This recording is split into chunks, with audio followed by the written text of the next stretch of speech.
আলিয়া বিশ্ববিদ্যালয় থেকে সর্বপ্রথম ফুরফুরার পীর মাওলানা আবু বকর সিদ্দিকী রাহমাতুল্লাহ আলাইহি সম্পর্কে পিএইচডি তথা ডক্টরেট ডিগ্রি অর্জন করলেন।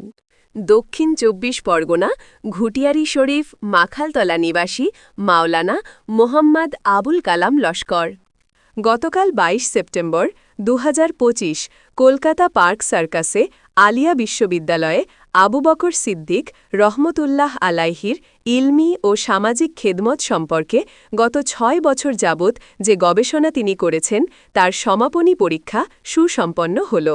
উক্ত অনুষ্ঠানে উপস্থিত ছিলেন আলিয়া বিশ্ববিদ্যালয়ের ইসলামিক থিওরিটি বিভাগের প্রধান অধ্যাপক ড আশরাফ আলী আজহারী সাহেব, এছাড়াও বিভাগের সকল অধ্যাপক, অধ্যাপিকাগণ ও স্কলার ও ছাত্রছাত্রীগণ উপস্থিত ছিলেন।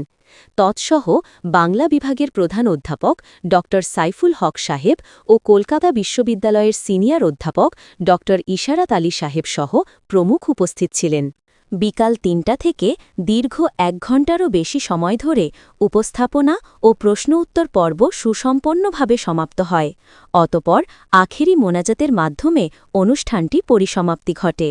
মো আবুল কালাম লস্কর ২০০৭ সালে বনমালীপুর সিনিয়র মাদ্রাসা থেকে আলিম তথা মাধ্যমিকে রাজ্যে প্রথম স্থান অধিকার করেন ও ২০০৯ সালে ফাজিল তথা উচ্চ মাধ্যমিক পরীক্ষাতে দ্বিতীয় স্থান এবং ২০১২ সালে কামিল তথা বিএতে প্রথম স্থান অধিকার করেন এবং ২০১৪ সালে ফুরপুরা ফাতেহিয়া সিনিয়র টাইটেল মাদ্রাসা থেকে টাইটেল তথা মৌলানা ডিগ্রি অর্জন করেন এবং তারই ধারাবাহিকতা স্বরূপ আজ ২০২৫ সালে আলিয়া বিশ্ববিদ্যালয় থেকে তিনি ডক্টরেট ডিগ্রি অর্জন করেন এবং বর্তমানে তিনি দক্ষিণ ২৪ পরগনা বনমালীপুর সিনিয়র মাদ্রাসার একজন সরকারি শিক্ষক।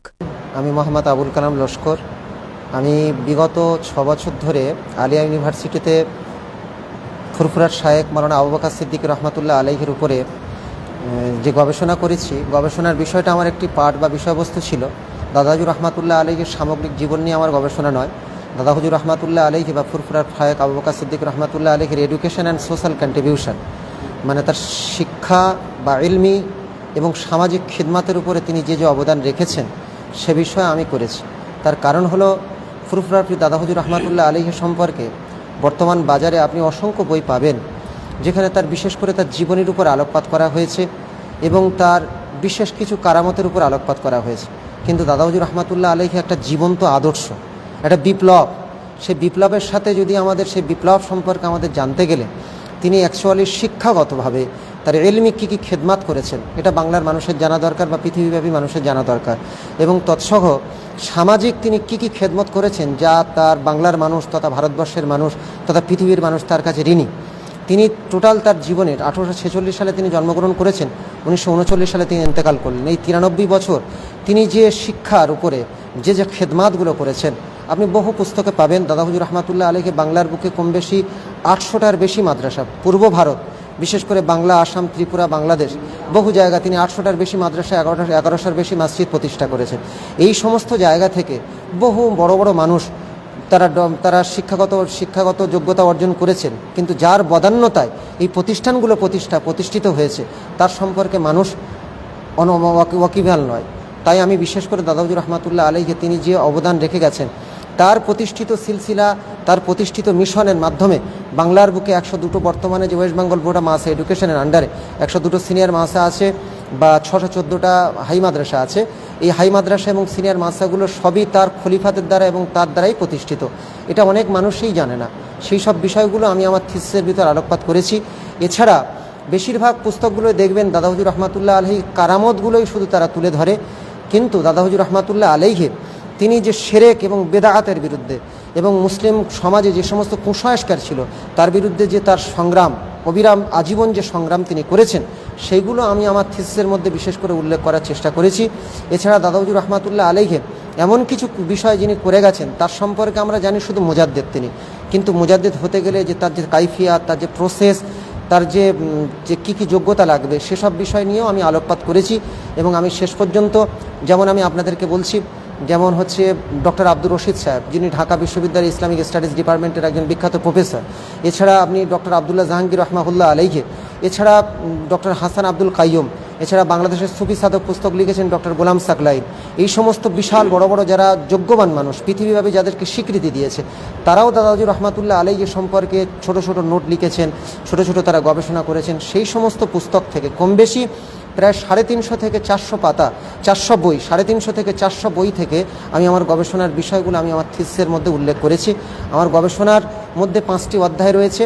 তার মধ্যে প্রথম পার্টটি সম্পূর্ণ গবেষণা সম্পর্কিত বিষয়, যেমন গবেষণার সমস্যা, যেমন research problem, research methodology, literature reviews, এই সমস্ত জিনিস, এবং লিমিটগুলো, পরিধি কী আছে, সীমাবদ্ধতা কী আছে, সেগুলো আলোচনা করেছি। দ্বিতীয়ত হলো দাদা হুজুর রহমাতুল্লাহ একেবারে সংক্ষিপ্ত জীবনী, তো আমি তার মধ্যে আলোকপাত করেছি। আর তৃতীয়ত যেটা হলো আমার থিসিসের একটা মূল প্রতিপাদ্য বিষয়, সেটা হলো সমাজ সংস্কারে তার যে ভূমিকা। এই যে সমাজ একটা কোনো সংস্কার একটা ভূমিকা বলুন যে যেমন, সমাজের জি, মানুষের বেশ, উপকার হয়েছে। জি, জি, বেশ। আপনি তো 6 বছর গবেষণা করেছেন, 1-2 বছর, 1-2 দিন নয়, 6 বছর। সমাজ সংস্কারের মধ্যে তার বিশেষ যে ভূমিকাগুলো আমি উল্লেখপাত করেছি, সেটি হলো যেমন তিনি বঙ্গদেশে তৎকালীন ভারতবর্ষের ফরাইজি আন্দোলনের নেতা হাজী শরীয়তুল্লাহ এবং ওয়াহাবি আন্দোলনের নেতা ছিলেন যে যারা নেতারা ছিলেন, যেমন তিতুমির, এই সমস্ত ব্যক্তিবর্গ তারা স্বাধীনতা সংগ্রামী, কোনো সন্দেহ নেই, তাদের অবদান ভারতবর্ষের মানুষ অবশ্যই মনে রেখেছে। কিন্তু তারা একসময় তাদের এবং তাদের সঙ্গীরা একসময় পশ্চিমবাংলাকে দারুল হার, অর্থাৎ এখানে জুমার নামাজ পড়া যাবে না বলে তারা ফতোয়া প্রদান করেছিলেন।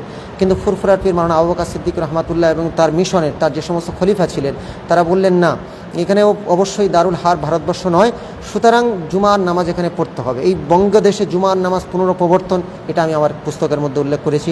এছাড়া তৎকালীন পণপ্রথা সমাজের মধ্যে, দাদা হুজুর পীর কেবলার মানে জন্মানোর আগে এখানে কি জুমার নামাজ পড়া হতো না? যা এক সময় হতো।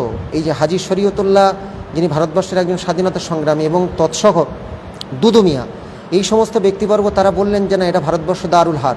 সেখান থেকে তিনি তার প্রতিবাদ করে, তার আগে অবশ্যই নামাজ হতো, তিনি তার প্রতিবাদ করে আবার পুনরায় পূর্ণ প্রবর্তন, আমি বলছি এই বিষয়ে, বঙ্গদেশে জুমার নামাজের প্রবর্তন, এছাড়া গ্রামে জুমার নামাজ এবং জুমার নামাজ সম্পর্কে হিন্দুস্তানের ফতোয়া, এই বিষয়ে তারা পুস্তক লিখেছেন। এবং পণপ্রথার বিরুদ্ধে তার আন্দোলন, সমাজ সংস্কারে তার আরও, যেমন হচ্ছে তার সুদপ্রথার বিরুদ্ধে আন্দোলন, সুদপ্রথার আন্দোলনে যেমন তিনি 1926 সালে জমিয়ত উলামায়ে হিন্দের 7ম অধিবেশনে তিনি বিশাল একটা অবদান রেখেছিলেন, বাংলার সভাপতি হিসেবে তিনি বিশাল বক্তৃতা প্রদান করেছিলেন। এছাড়া সমাজ সংস্কারের মধ্যে তৎকালীন আরবিতে এবং উর্দুতে ইসলামিক পুস্তক লেখা হতো, কিন্তু পশ্চিমবাংলার বুকে, বিশেষ করে ভারতবর্ষের বুকে, বাংলার অত্যন্ত প্রত্যন্ত এলাকায় যারা বাঙালি মানুষ, তারা কিন্তু ইসলামিক পুস্তক থেকে তারা ওয়াকিবহাল ছিল না। এই দাদা হুজুর রহমাতুল্লাহ আলাইহির খিদমাতে তৎকালীন 2000-এর বেশি বাংলায় পুস্তক লিপিবদ্ধ করা হয়েছে, ইসলামিক কেতাবত। আমরা নিশ্চয়ই আগে আবার শুনে নেব। তো আমরা টোটাল হিস্ট্রি, অর্থাৎ তার জীবনে নিয়ে কত পৃষ্ঠার বই আপনি কম বেশি লিখেছেন একটু? আমি আপাতত আমার থিসিসের মূল পেজ নাম্বার হচ্ছে 408।